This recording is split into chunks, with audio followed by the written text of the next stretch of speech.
Hey guys, I thought I'd go on a wild edible plant walk with you and show you some of the stuff that's edible here in Northern California. I'm in the Napa Valley, not too far from St. Helena. Let's get started.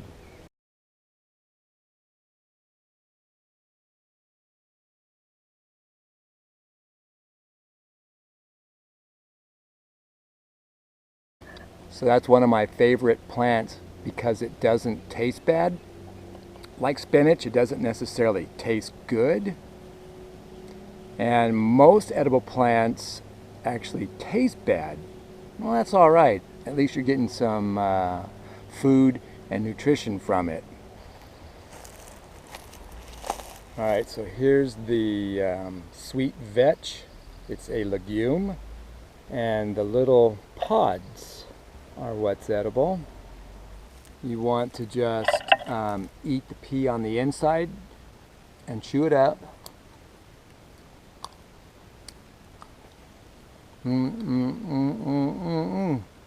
That's very good. All right, clover. Clover is one of those plants where you want to eat a little bit of it, not a lot of it.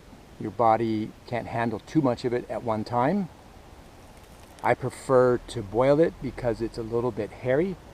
Otherwise, if it's hairy like this, you can just take it in your hands and then spin it round and round and kind of break up those hairs in there, mix it in with the moisture.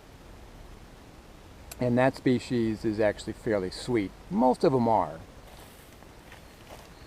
So again, the mustard. This one has nice large leaves. My favorite part is on the inside of the stem. This one's actually getting pretty woody, but break down to the inside here and get the soft remaining pith. And just drop that.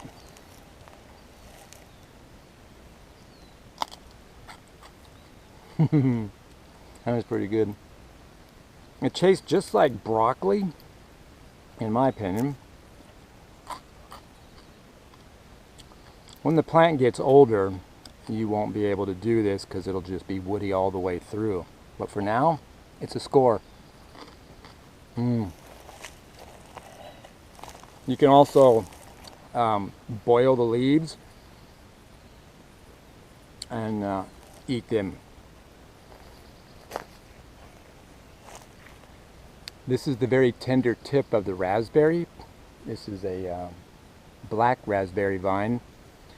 And you can see the thorns on there, but because it is very new, just grew out last night most likely, you can go ahead and eat it.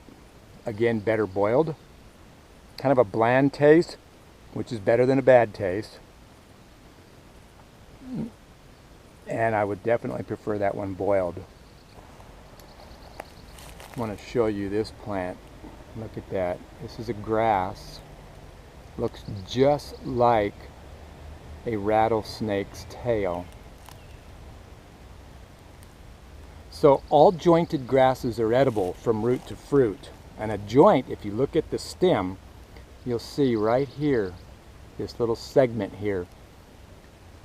There's thousands of jointed grasses around the world, and in most cases, you just take the leaves, ball them up, and then take this little ball, put it in the back of your mouth, chomp it down, and then just suck all the chlorophyll out of it,